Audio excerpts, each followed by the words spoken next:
Imetimia saa 12 kamili asubuhi kwa saa za Afrika Mashariki, Afrika ya Kati na baadhi ya maeneo ya maziwa makuu ni saa 11 asubuhi. Hujambo, mimi ni Skola Kisanga na karibu katika Amka na BBC. Katika Amka na BBC asubuhi hii, Rais wa Marekani Donald Trump ametoa onyo kali kwa muungano wa kujihami wa nchi za magharibi yani NATO kwamba utakabiliwa na hatari mbaya iwapo hawatasaidia katika juhudi za kufungua mlango wa bahari wa Hormuz. Kituo kipya cha kuhudumia watoto wachanga huko Kwimba, kaskazini magharibi mwa Tanzania, kuokoa maisha zaidi ya watoto 1300 kila mwaka. Nilijifungua watoto wawili mapacha ambao walikuwa njiti. Walikuwa na kilo 1.1. Mpaka sasa hivi mtoto wangu anaendelea vizuri. Na matumaini mtoto wangu ataenda vizuri na maisha yake yatakuwa sawa. Na tunaangazia nini kinachozidisha mgogoro mpya Mashariki ya Kati katika vita vya Marekani na Israel dhidi ya Iran. Sababu kubwa ni kutokuwa na imani baina ya hizi pande mbili. Pande zote mbili wanaona kwamba pande mmoja sio mkweli. Sana sana upande wa Iran wanayetizama Marekani kama sio wabia wazuri katika meza mazungumzo.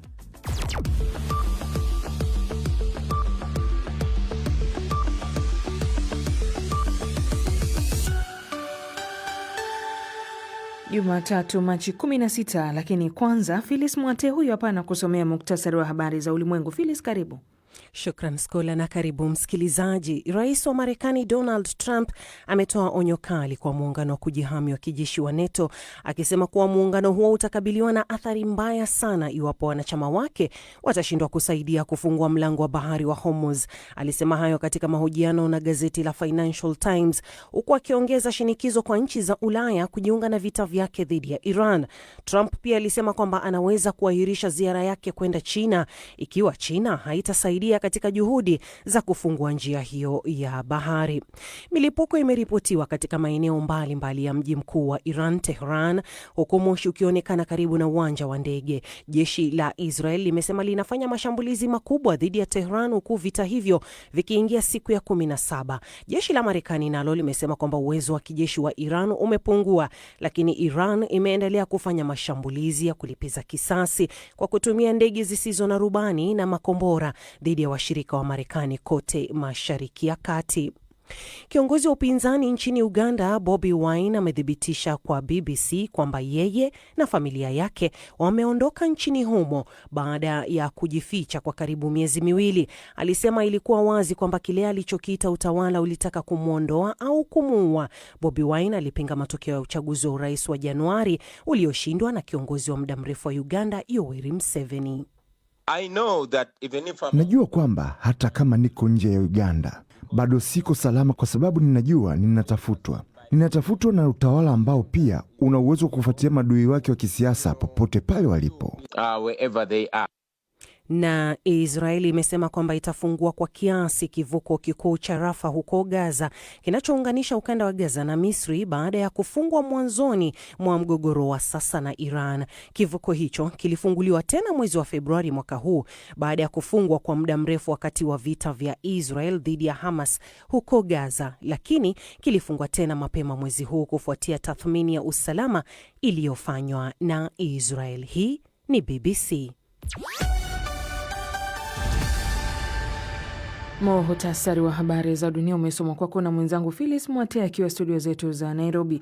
Unasikiliza Amka na BBC, msikilizaji, kutoka idhaa ya Kiswahili ya BBC ikikutangazia kwenye FM na redio wa shirika. Nchini Tanzania tusikilize kupitia CJFM Tabora na Bomba FM nyanda za juu kusini mwa taifa hilo. Nchini Kenya Must FM na Mwenedu FM. Uganda Voice of Karamoja na Voice of Muhabura. Jamhuri ya Kidemokrasia ya Kongo Radio Muungano Beni na Lizard Radio. Internet ni katika bbcswahili.com. Matangazo haya pia msikilizaji yanakujia moja kwa moja kupitia ukurasa wetu wa Facebook, rambaza tu andika BBC Swahili. Mimi ni Skola Kisanga na kukaribisha kwa mara nyingine. Rais wa Marekani Donald Trump ametoa onyo kali kwa muungano wa kijeshi wa NATO akisema kwamba muungano huu utakabiliwa na athari mbaya sana iwapo wanachama wake hawatasaidia katika juhudi za kufungua mlango bahari wa Hormuz. Kauli yake inakuja na ikawa ni shinikizo kwa nchi za Ulaya kujiunga na vita vya Marekani na Israel dhidi ya Iran. Mamlaka za Iran kwa kiasi kikubwa zimefunga njia hiyo ya bahari ambayo hupitisha sehemu kubwa ya mafuta yote duniani. Phyllis Mwate na maelezo zaidi. Bei za mafuta katika soko la kimataifa zimepanda hadi dola 106 kwa pipa kufikia Jumapili jioni. Rais Trump alionya kwamba ikiwa hakutakuwa na mwitikio kutoka kwa mataifa mengine, hali hiyo inaweza kuwa mbaya sana kwa mustakabali wa NATO, akisema kwamba Marekani imekuwa mpole sana kwa washirika wake wa Ulaya. Baada ya kutoa maoni yake kuhusu NATO, Donald Trump pia alizungumza na gazeti la Financial Times kuhusu mkutano wake ujao mjini Beijing na rais wa China Xi Jinping. Rais huyo aliambia gazeti hilo kwamba anatarajia China kusaidia kufungua mlango wa bahari wa Hormuz kabla ya mkutano huo. Mkutano huo mjini Beijing umepangwa kufanyika mwishoni mwa mwezi Machi, lakini Trump alisema angependa kuona China ikichukua hatua kabla ya hapo kwa sababu wiki 2 ni muda mrefu sana kusubiri. Kauli za Trump zimekuja siku moja tu baada ya kutoa wito kwa China, Ufaransa, Japan, Korea Kusini na Uingereza kuungana katika juhudi za pamoja za kufungua tena mlango wa bahari wa Hormuz. Hayo yakijiri, waziri wa mambo ya nje wa Iran Abbas Araghchi amesema kuwa Iran haijawahi kuomba kusitishwa kwa vita wala hata kuomba mazungumzo na Marekani. No, we never asked for a ceasefire. We have never asked even for negotiation. Hii inafuata kauli ya awali ya Donald Trump aliyedai kwamba Iran ilitaka kufanya mazungumzo, lakini yeye hakuwa tayari kuyakubali kwa sababu masharti yake hayatekelezeki. Vilevile, waziri wa mambo ya nje wa India Subrahmanyam Jaishankar amesema kwamba mazungumzo ya moja kwa moja na Iran yamesaidia kuwezesha meli za India kupita katika mlango wa bahari wa Hormuz. India huagiza kutoka nje takriban 60% ya gesi ya kupikia inayotumiwa manyumbani, ambapo karibu 90% ya gesi hiyo hutoka kwa wazalishaji wa Guba kama vile Saudi Arabia. Sehemu kubwa ya mafuta hayo husafirishwa kupitia mlango huo wa bahari wa Hormuz. Naam, ni Phyllis Mwate. Kiongozi wa upinzani nchini Uganda Bobi Wine ameambia BBC kwamba aliondoka nchini humo baada ya uchaguzi wa Januari kwa sababu aliogopa kuuawa. Akizungumza na kipindi cha News Hour kutoka eneo lisilojulikana baada ya kujificha kwa miezi 2, anasema kwamba ilikuwa ni wazi kuwa utawala ulitaka kumuondoa kabisa. Zaidi na Sam Batenzi. Mwanamuziki huyo aliyegeuka kuwa mwanasiasa hapo awali alitangaza kuwa ameikimbia nchi kupitia video aliyochapisha kwenye mtandao wa X. Katika video hiyo alirudia madai yake kuwa uchaguzi huo ulikumbwa na udanganyifu ili kumpendelea rais wa Uganda Yoweri Museveni ambaye amekuwa madarakani tangu mwaka 1986. Museveni mwenye umri wa miaka 81 alishinda kwa 72% ya kura na alishutumu kambi ya upinzani kwa kujaribu kubatilisha matokeo ya uchaguzi kupitia vurugu. Wine mwenye umri wa miaka 44 ambaye jina lake halisi ni Robert Kyagulanyi Ssentamu aliiambia BBC kuwa katika kipindi cha miezi 2 alichojificha alikuwa akisaidiwa na wafuasi wake. Alisema Museveni amejaribu mara nyingi kumuua na kwamba mwana wa rais ameweka wazi zaidi vitisho hivyo. Mwana wa Museveni, Muhoozi Kainerugaba, ambaye ni mkuu wa jeshi la Uganda, aliandika kuwa Wine anatafutwa akiwa hai au akiwa amekufa bila kumtuhumu kwa kosa lolote maalum, na pia alitoa tishio la kumhasi. Ujumbe huo baadaye ulifutwa kutoka kwenye akaunti yake ya X. Wakati huo huo, baadhi ya maafisa wa serikali wamekanusha kuwa vikosi vya usalama vilikuwa vinamtafuta. BBC imewaomba polisi kutoa maoni yao kuhusu swala hilo. Wine alisema hawezi kutoa maelezo kuhusu jinsi au lini alivyotoka Uganda kwa hofu ya kuwaweka hatarini watu waliomsaidia. Wine pia alisema familia yake iliondoka nchini muda mrefu kabla yake, lakini alieleza wasiwasi kuhusu wanachama wa chama chake cha National Unity Platform waliobaki Uganda, akiwemo naibu wake Lina Zedriga ambaye amemteua kwa kiongozi wa muda. Kiongozi huyo wa upinzani pia alieleza kuwa anatamani kurudi Uganda, akisema kuondoka kwake ni kwa muda mfupi tu. Naam, ni taarifa yake Sam Batenzi. Katika wilaya ya Kwimba mkoani Mwanza, Tanzania, familia zenye watoto waliozaliwa kabla ya wakati kwa muda mrefu zimekuwa zikilazimika kusafiri karibu kilomita 100 kupita barabara mbovu ili tu kupata huduma maalum za matibabu, ucheleweshaji ambao pia umegharimu maisha ya watoto wengi wachanga. Sasa kituo kipya cha huduma kwa watoto wachanga ya Neonatal Care Unit kilichojengwa na taasisi ya Doris Mollel na kufunguliwa rasmi na mkurugenzi wa kanda wa World Health Organization Africa WHO Profesa Mohamed Janabi kinatarajiwa kuokoa maisha zaidi ya watoto 1300 kila mwaka. Mwandishi wa BBC Elizabeth Kaziburi anaripoti zaidi kutoka Kwimba.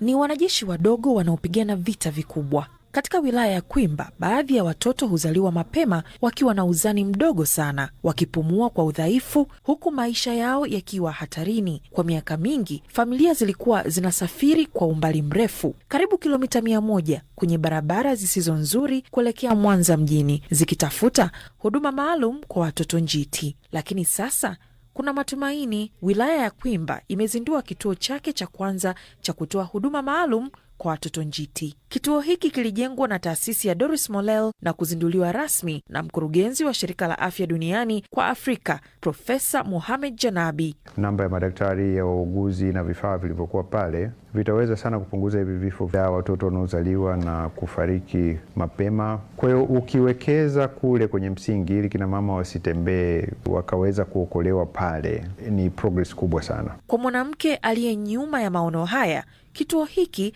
kinaashiria miaka mingi ya wanaharakati alioifanya. Walisahaulika kwenye mipango ya serikali. Makabila mengi bado wanaamini mtoto anazaliwa kabla ya wakati sio riski. Kwa hiyo ndio kitu ambacho sisi kama shirika tunatamani kisiwepo na kisiendelee tena. Tulifanya kazi kubwa sana ya kuhamasisha jamii ijue kuhusu changamoto za watoto wanaozaliwa kabla ya wakati. Kila sehemu walisahaulika. Ilikuwa ni jambo zuri kwetu kufanyia kazi kile ambacho kimesahaulika na kuwakumbusha jamii kwamba watoto wanaozaliwa kabla ya wakati wanaishi wakipatiwa mazingira bora. Na kwa wazazi, matokeo yake yanajidhihirisha wazi. Nimejifungua watoto wawili mapacha ambao walikuwa njiti.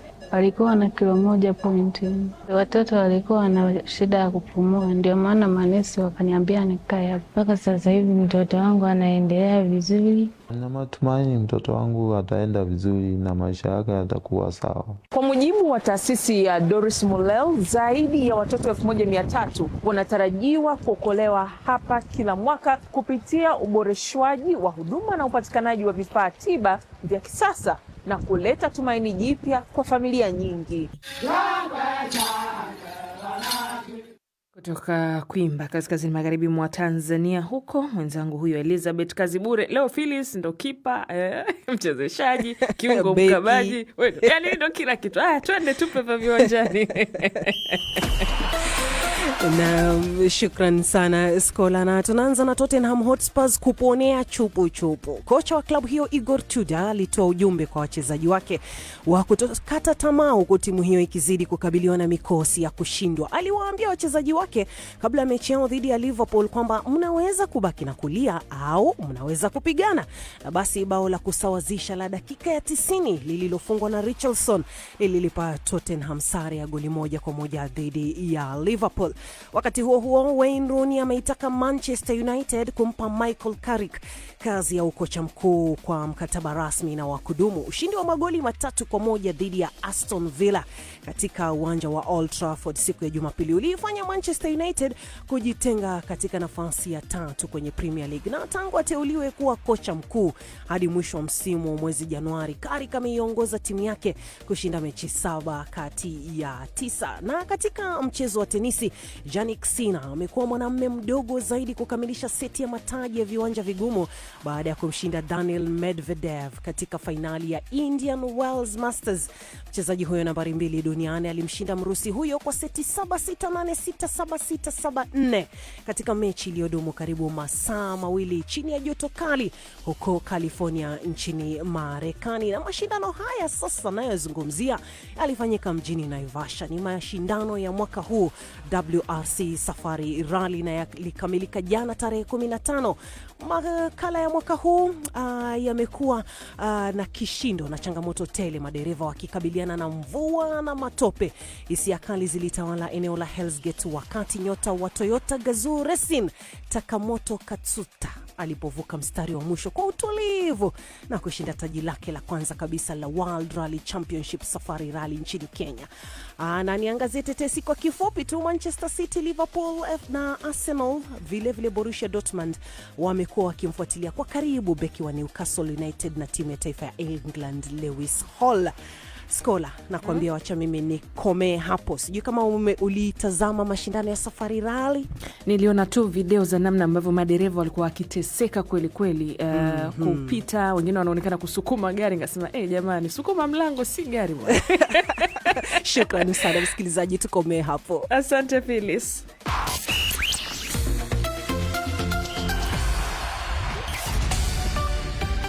Matangazo haya ni Amka na BBC. Habari kuu asubuhi ya leo ni pamoja na Rais wa Marekani Donald Trump ametoa onyo kali kwa muungano wa kujihami wa nchi za magharibi yani NATO kwa utakabiliwa na athari mbaya zaidi iwapo wanachama wake hawatasaidia katika juhudi za kufungua mlango bahari wa Hormuz. Kituo kipya cha huduma kwa watoto wachanga huko Kwimba kaskazini magharibi mwa Tanzania kuokoa maisha zaidi ya watoto 1300 kila mwaka. Na muda mfupi ujao tunaangazia nini kinachozidisha mgogoro mpya Mashariki ya Kati katika vita vya Marekani na Israeli dhidi ya Iran. Na hii ni BBC.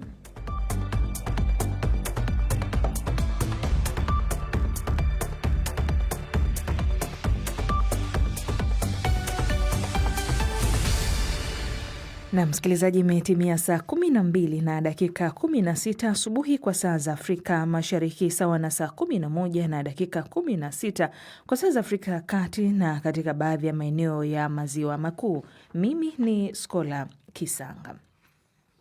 Sasa takriban muongo mmoja baada ya kushindwa huko Mashariki ya Kati, kundi linalojiita Islamic State limeweka kambi barani Afrika. Huko matawi ya IS yakiibuka katika bara zima, eneo la Somalia la Puntland limekuwa mojawapo ya maeneo makuu ya kimkakati ya kundi hilo. Mwaka uliopita Umoja wa Mataifa ulikadiria kwamba IS ilikuwa na hadi wapiganaji 800 nchini Somalia, huku zaidi ya nusu wakiaminika kuwa wanajeshi wa kigeni. Mwandishi wa BBC Sahnoun Ahmed amekuwa kwenye milima ya Al-Misqad nchini Somalia kuungana na wanajeshi wa ulinzi wa Puntland ambao wanaongoza vita dhidi ya IS, na taarifa yake hii hapa inawasilishwa na Sarafina Robi.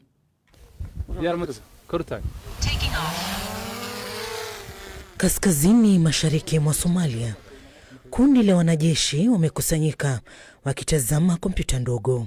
Hao ni ISIS? Ndiyo. Wapo mbali gani? Kilomita 2.5. Wanajeshi hao wanatoka katika kikosi cha ulinzi cha Puntland na wanapambana na kundi linalojiita Islamic State. Mwendeshaji wa ndege zisizo na rubani wa jeshi ananionyesha wapiganaji wa Islamic State nje ya mapango. Anasema hawezi kusikia au kuona ndege yake isiyo na rubani inayotumika kwa ajili ya kukusanya taarifa za kijasusi. Islamic State wanajishughulisha kwenye mapango na mabonde kwenye milima ya Al-Misqat kuleta wapiganaji wa kigeni, kuwafundisha na kujiunga nao. Sikuamini kuwa hapo. Nilidhani ni propaganda tu. Dikhair mwenye umri wa miaka 24 alikuwa amekuwa kwenye mstari wa mbele kwa miezi 3 pekee aliposaidia kumkamata mwanamgambo wa Islamic State. Haikuwa hadi nilipomshika mmoja ndipo nilipogundua kuwa wapiganaji wa kigeni walikuwa wakishambulia nchi yetu. Huyu ndiye Hassan, raia wa Kituruki ambaye tulimkamata. Huyo ni mimi na huyo ni yeye. Alipigana kwa muda mrefu kwa uwezo wake. Alitumia risasi zake zote. Tuliona ni mpiganaji, kwa hivyo hakuna mtu atakayeamini kuwa siye. Baada ya kutolewa kwa nguvu kutoka Syria na Iraq, Islamic State iligeukia Afrika na Somalia ikawa mojawapo ya ngome zake zenye nguvu. Jeshi limedhibiti tena maeneo yake, lakini vijiji ambavyo Islamic State iliwahi kutawala bado vina makovu. Tunasafiri kilomita 15 hadi Dardar, kijiji cha watu 600. Kwa msaada wa vikosi vya anga vya Marekani, jeshi lilichukua tena udhibiti mnamo mwezi Machi mwaka 2025. Kijiji hapa kinaonekana kimya kimya. Hapa naingia tu msikitini, nasubiri kukutana na imam ambaye wakati wa Islamic State walimfukuza. Assalamu alaykum. Alaykum assalam wa rahmatullahi wa barakatuh. Sisi ndio maimamu kwa sasa, na usipofuata maagizo yetu na kuondoka msikitini sasa hivi utapata kile unachostahiki.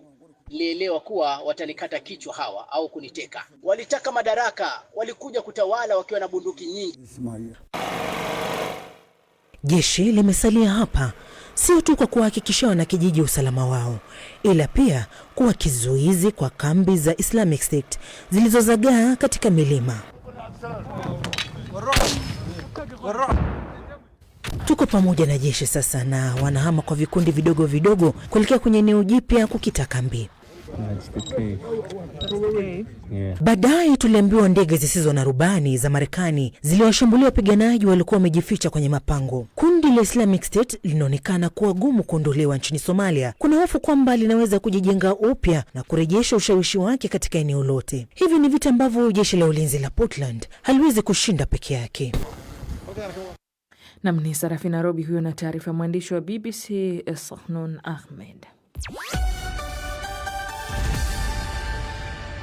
Milipuko na moshi imeripotiwa katika mji mkuu wa Iran, Tehran, huku jeshi la Israel likisema kuwa lilikuwa linafanya mashambulizi makubwa. Mashambulizi ya kulipiza kisasi ya Iran yanaendelea kuathiri eneo hilo. Uwanja wa ndege wa kimataifa wa Dubai umefungwa tena baada ya droni kuwasha tanki la mafuta lililokuwa karibu. Nchini Iraq, maafisa walithibitisha kuwa watu 5 walijeruhiwa katika shambulizi la roketi kwenye uwanja wa ndege wa Baghdad, ambayo ni makao makuu ya ujumbe wa kidiplomasia wa Marekani. Rais Donald Trump amesema tena mazungumzo yanafanywa na maafisa wa Iran, lakini hilo lilikataliwa mapema na waziri wa mambo ya nje wa Iran. Lakini kwa nini mzozo huu haukomi na hakuna makubaliano ya usitishaji mapigano? Nimezungumza na Nicodemus Minde, mchambuzi wa masuala ya kiusalama, pamoja na Ibrahim Rabi, mchambuzi wa siasa za Mashariki ya Kati ambaye yuko Umoja wa Falme za Kiarabu, na anaanza kueleza mwenendo wa vita hivi.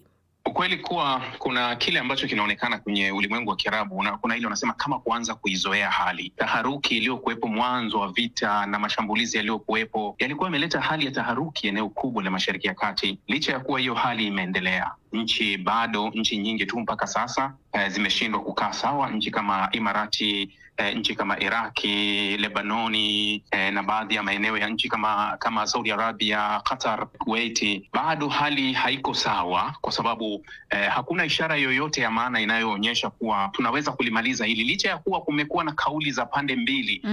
Unajua, wote ukiwasikiliza ni kama vile wanataka nani awakutanishe, yani awakutanishe wazungumze, lakini hali mfano kwenye mfereji wa Hormuz imebaki kuwa vile vile kuwa ni hatari na hakuna meli ambazo zimeanza kupita, licha ya makaripio, matamko mbalimbali, lakini kuna kile ambacho kinazungumzwa na Donald Trump, lakini kile kinazungumzwa na serikali pia ya Iran. Kwa hiyo hali ya Mashariki ya Kati bado haijakaa sawa. Naam, hali ya Mashariki ya Kati bado haijakaa sawa. Nicodemus Minde, kipi kinachofanya pande zote mbili kuwa na misimamo mikali kuto kufikia makubaliano? Umesikia pia Ibrahim Rahbi amegusia hapo. Sababu kubwa ni kutokuwa na imani baina ya hizi pande mbili. Pande zote mbili wanaona kwamba pande mmoja sio mkweli, sana sana upande wa Iran wanayetizama Marekani kama sio wabia wazuri katika meza mazungumzo. Kwa hiyo wanaona kwamba hawana imani nao. Ibrahim Rahbi, Trump alikuwa amesema mzozo huu huenda ukadumu labda kwa wiki chache tu, na wiki iliyopita alikuwa anatangaza kwamba tayari wamemaliza vita na ni kama wameishinda Iran. Iran ikasema hapana, sisi ndo tunaotakiwa kusema kwamba tumemaliza vita hivi. Sasa yapi ambayo yanachangia kuendelea zaidi kwa mzozo huu ambao sidhani kama unakamilika hivi karibuni ama unamalizika? Malengo ya pande zote yamekuwa tofauti. Unajua, upande mmoja huenda ukawa umetimiza zaidi malengo yao mpaka muda huu, na upande mmoja unaweza ukawa haujatimiza, kwa sababu ukiangalia mfano malengo yaliyoanza kati ya Donald Trump na mshirika wake Netanyahu, Israeli, walikuwa na lengo kubwa hasa la kile kitu kinaitwa regime change, kufanya mabadiliko ya utawala ndani ya Irani. Sasa ukitazama hii ajenda ni kama ajenda ambayo imepotea, ni kama ajenda ambayo imeonekana ni ngumu au haitekelezeki au vigumu kuipata katika kipindi hiki. Kwa hiyo katikati ya hili tukaona tena kuna mabadiliko ya toni, tunaweza kusema. Trump akaanza kuzungumza lugha nyingine, yeye na waziri wake wa ulinzi Peter Hegseth, kuwa hatukwenda kwa sababu ya kubadili serikali, tulikwenda kwa sababu ya kuangamiza makombora, uwezo wa Irani nafasi ya Irani kuhudumia washirika wake, lakini na kuzuia Irani kuwa na nyuklia. Nadhani hiyo kauli ikawa inazungumzwa, na hata hotuba ya mwisho wa Netanyahu naye akazungumza hivyo hivyo kuwa lengo letu ni kudhoofisha utawala wa Irani, hata kama usipoanguka ubaki kuwa dhaifu sana. Kwa hiyo unaweza ukaona kuwa malengo ya upande mmoja hayakutimizwa, lakini ukija upande wa pili wa Irani ni kama wameendelea kutimiza nafasi yao na malengo yao, kwa sababu walisema watajilinda na kuhakikisha kuwa Marekani na Israeli hawawezi kutimiza malengo yao, yani ya kuangusha utawala. Kwa hiyo ukipiga hesabu utaona kuwa mpaka dakika hii kuwa Irani bado wameendelea kutimiza kile ambacho walikuwa wanakusudia, lakini upande wa pili umepoteza kile ambacho wanakusudia. Mpaka sasa hawajakipata. Nadhani dhamira ya kubadilisha utawala, yani regime change, nadhani kwa sasa ni kama umekufa, kutokana na kwamba ni jambo ambalo ni gumu kwa Marekani pamoja na Israel. Lakini pia ukiangalia wananchi wa Iran wenyewe, hata kama kule walikuwa hawapendi ule utawala uliotangulia wa Ayatollah Khamenei, ni kwamba wakiona jinsi gani wanavyoendelea kushambuliwa na nchi yao kuharibiwa, sana sana miundombinu, watoto kuuliwa, pamoja na sehemu ambazo ni nyeti zikidunguliwa na mabomu, basi unaona watu wa Iran wanakusanyika katika umoja na kutaka kujilinda zaidi, na nadhani dhana kwamba wanataka kubadilisha ile regime, nadhani ni kama imekufa. Lakini ukumbuke kwamba Iran pia wameshatangaza kumpya wa nchi ambao ni Ayatollah, mtoto wa Ayatollah, yani Mojtaba Khamenei. Nadhani pia inaweza kuunganisha wana Iran kutokana na adui sasa hivi ambao anatoka nje na sio tena adui wa ndani. Kwa nini mambo yamekuwa ama ajenda zinaonekana kubadilika? Ukweli kilicho wazi ni kile ambacho watu wengi wanakifahamu. Hata sababu ya huu mzozo ni kile kinachozungumzwa ndani ya Marekani. Ndani ya Marekani wengi wanakubaliana kuwa mara hii kwenye hii vita wamevutwa na Israeli, kama kauli aliyowahi kuitoa waziri wa mambo ya nje wa Marekani Marco Rubio kuwa tulisukumwa na Israeli kuingia hili, au baadaye alikuja akaikanusha. Kwa hiyo hii inabaki kuwa ni hivyo, kuwa Marekani hakuwa na madai yoyote kwa Iran ya msingi, isipokuwa Marekani alikuwa akiwakilisha madai ya Israeli kwenye meza, kwa sababu hapakuwa na tishio lolote ambalo Donald Trump mpaka sasa amelithibitisha kisheria. Hata ndani ya Marekani amebanwa sana kuthibitisha kisheria kuwa kweli ulipaswa kuingia Iran. Kwa hiyo hilo limekuwepo. Sasa kubadilika kwa kauli, unajua kuna wakati unakuwa na matamanio, lakini matamanio yanaweza yakapotea. Ni mfano wa Urusi na Ukraine. Urusi alikuwa mwanzo alitaka sana kubadili utawala wa Ukraine, na ndio maana alizingira mpaka Kiev, lakini baadaye tuliona alibadilisha hesabu baada ya kuona kuwa hesabu zimekuwa ngumu, akarudi mashariki, akaanza kuweka malengo ya mashariki. Kwa hiyo kuna wakati hesabu unazipiga na mwenzako anapiga hesabu, ukiona hesabu imefeli unahamia upande wa pili. Haina tofauti na hiki kuwa walikuwa na regime change, lakini ni ngumu, wameshaona, kwa sababu walitegemea kabisa kuwa kwa uchunguzi walikuwa wamefanya ndani ya Iran, waliamini chaos itakuwepo au machafuko ya ndani yatakuwepo. Sasa Wairani wamelipokea tofauti. Hata wale waliandamana dhidi ya serikali yao, mara hii wameonekana wako pamoja na serikali yao. Kwa hiyo wameona kabisa kuwa hakuna njia yoyote ya kubadili utawala wa Irani, lazima uanzie ndani. Na Netanyahu amelithibitisha juzi kwenye hotuba yake kuwa hakuna uwezekano mpaka wao waamue kufanya hivyo. Sasa Wairani wameona kuwa tunapima huku na huku, wapi ni afadhali. Wameona kuwa ni bora tubaki na serikali yetu, lakini tutakuja kukabana hapo baadaye ikibidi. Naam, asante Ibrahim Rabi. Lakini Kodamas Minde, nitamaliza na wewe. Kumekuwa na mito pia kutoka kwa viongozi mbalimbali kama vile Papa Leo, kiongozi wa kanisa Katoliki duniani, na kwingineko wakitoa wito wa kusitishwa kwa mapigano. Unadhani inaweza kusaidia vya kutosha, ama unadhani makubaliano yatafikiwa? Mara zote tumekuwa tukiona mito ya namna hii wakilaani, lakini hakuna lolote ambalo limekuwa likifanikiwa. Hili unaliona vipi? Mashinikizo yametoka katika pande nyingi, kama ulivyosema Papa Leo, pamoja na jumuiya ya Ulaya, pamoja na mataifa mengine yenye nguvu, Ufaransa, pamoja na mataifa mengi tu yamekuwa yakishinikiza kwamba warudi kwenye meza ya majadiliano. Na nadhani hiyo ndio njia ambapo itakuwa njia mojawapo ya kusitisha mapigano. Lakini pia nadhani sasa hivi tunaenda siku kama ya 15 baada ya vita hivi kuanza, na vita vya Juni mwaka jana vilikwenda kwa siku 12 tu. Lakini tunaona kwamba kauli ambazo ni kinzani pamoja na mikakati ambayo inaendelea kubadilika inafanya mgogoro huu kuendelea kadri ya siku zinavyokwenda, na tunaona kwamba shinikizo ndio njia pekee yake ambayo tunaweza kuona kwamba vita hivi vinaweza kusitishwa hivi karibuni. Naam, asanteni Nicodemus Minde huyo pamoja na Ibrahim Rahbi, kwa pamoja tukiangazia unaelekea wapi mzozo huu ama vita hivi vya Marekani na Israeli dhidi ya Iran. Na hapo ndipo ambapo natamatisha matangazo haya, msikilizaji, Amka na BBC kwa Jumatatu hii. Yameweza kusimamiwa na Phyllis Mwote, fundi mitambo ni Sam Batezi. Mimi ni Skola Kisanga na nakutakia heri katika mwanzo mwema wa juma hili. Kwa heri.